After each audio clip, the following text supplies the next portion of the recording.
News, सच जरूरी है। नमस्कार, MNS न्यूज लाइव में आप सभी का स्वागत है। मैं हूं आपके साथ अर्शी अंसारी। आइए देखते हैं देश और दुनिया की तमाम खबरें। सीएम गहलोत ने पीएम मोदी को फिर बताया जिद्दी, कहा किसी का घमंड नहीं चलता।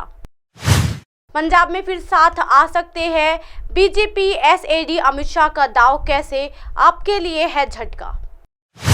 दुर्घटना के 51 घंटे के भीतर रेल लाइनों की गई बहाल, हरदीप पुरी ने कांग्रेस पर साधा निशाना। आइए देखते हैं खबरें विस्तार से। सीएम गहलोत ने पीएम मोदी को फिर बताया जिद्दी, तंज कसते हुए कहा किसी का घमंड नहीं चलता। जी हां, चुनावी साल में सीएम अशोक गहलोत ने केवल अलग अलग जिलों का दौरा कर रहे हैं और जनता को सरकारी योजनाओं की जानकारी दे रहे हैं। इन दौरों पर वो पीएम नरेंद्र मोदी पर हमला करने से नहीं चूक रहे हैं। सीएम गहलोत ने पीएम मोदी को एक बार फिर जिद्दी बनाया। जी हाँ, ये सोमवार को जयपुर में एक कार्यक्रम में शरीक हुए थे, जिस दौरान उज्ज्वला योजना के तहत सब्सिडी की राशि गरीब परिवार की महिलाओं के खाते में ट्रांसफर की गई। इसी मौके पर सीएम गहलोत ने पीएम मोदी पर तीखा प्रहार करते हुए कहा कि किसी का घमंड नहीं चलता, जनता ही सब कुछ होती है। जी हाँ, सीएम गहलोत ने कहा OPS मामले में पीएम मोदी पूरी तरह जिद्दी है, किसी का घमंड नहीं चलता। लोकतंत्र में जनता ही माई बाप होती है। इससे पहले सीएम गहलोत ने बाड़मेर के एक कार्यक्रम में पीएम मोदी को जिद्दी बुलाया था। गहलोत ने कहा था, जब पीएम मोदी अजमेर आए तो मुझे लगा था कि ERP-CP की योजना को राष्ट्रीय योजना बनाने के लिए की घोषणा कर देंगे, लेकिन उन्होंने ऐसा नहीं किया। प्रधानमंत्री नरेंद्र मोदी जिद्दी है, जिद्दी होकर फैसला करते हैं।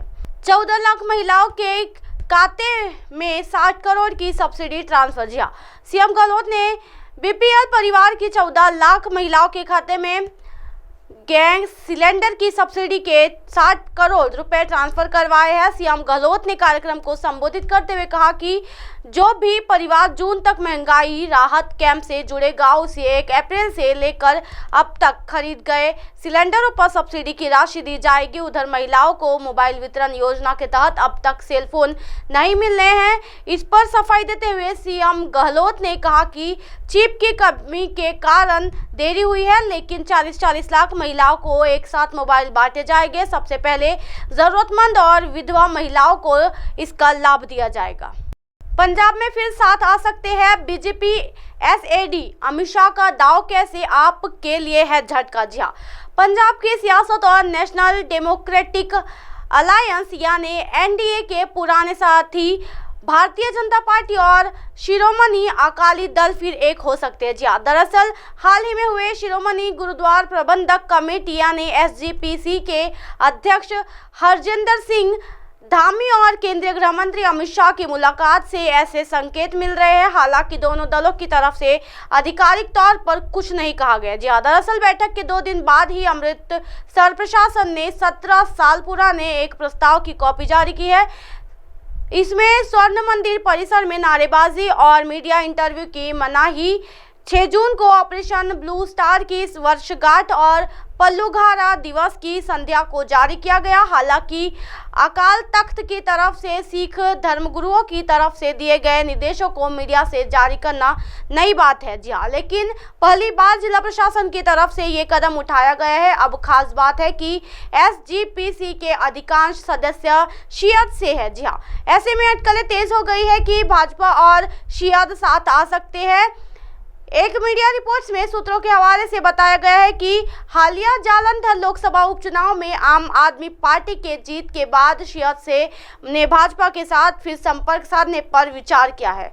संभावना ये भी जताई जा रही है कि भाजपा भी शियत से अलगाववादी भावनाओं को नियंत्रित करने के लिए कह सकती है। जी हाँ, इसके अलावा शियत प्रस्ताव की कॉपी को मीडिया में जारी कर मुख्यमंत्री भगवंत मान की अगुवाई वाली सरकार को परेशान कर सकती है।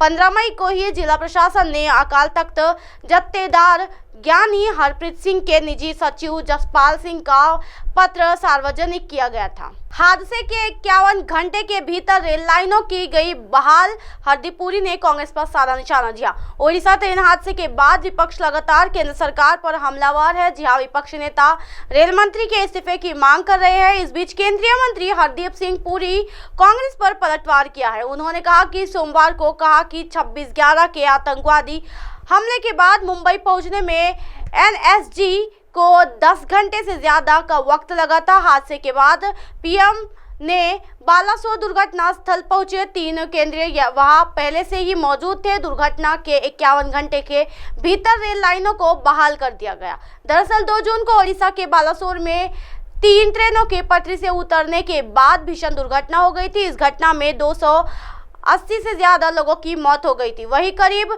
900 लोग घायल हुए थे। इस हादसे विपक्ष में रेल मंत्री अश्विनी वैष्णव का इस्तीफा मांगा था। जी हां, बालासोर ट्रेन हादसे के बाद कांग्रेस ने रेल मंत्री के इस्तीफे की मांग की थी। अब केंद्रीय मंत्री हरदीप सिंह पुरी ने रेल मंत्री के इस्तीफे पर पलटवार करते हुए कहा कि 26/11 के आतंकवाद हमले के बाद मुंबई पहुंचने में एनएसजी को 10 घंटे से ज्यादा का वक्त लगा था। रेल हादसे के बाद सबसे पहले पीएम ने बालासोर ट्रेन दुर्घटना स्थल का दौरा किया। वहां 3 केंद्रीय मंत्री भी थे। दुर्घटना के 51 घंटे के भीतर रेल लाइन बहाल कर दी गई। हरदीप सिंह पुरी सोमवार को जम्मू कश्मीर के दौरे के दौरान ये बात कही है। जी हां, विपक्ष पर कसा तंज।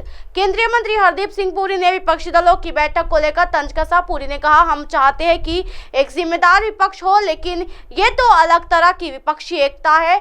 इनमें आधे ऐसे हैं जिन्हें नेतृत्व चाहिए और आधे ऐसे हैं जो किसी के खिलाफ है। अब आप हमारे चैनल को आपके मोबाइल पर भी देख सकते हैं। मोबाइल ऐप पर देखने के लिए प्ले स्टोर से MNS news TV app download करें। इंस्टॉलिंग ट्विटर, हाईकुक, फेसबुक और कई सोशल मीडिया के प्लेटफॉर्म पर हमारा चैनल उपलब्ध है। आप इसे यूट्यूब पर भी देख सकते हो। आप हमारे चैनल को लाइव भी देख सकते हो www.mnsnews.com पर। फिलहाल वक्त तो चला दर्शकों ब्रेक का।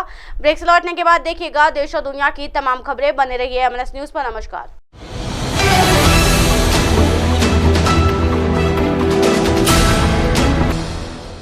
ये है MNS न्यूज नेटवर्क और आप देख रहे हैं MNS न्यूज।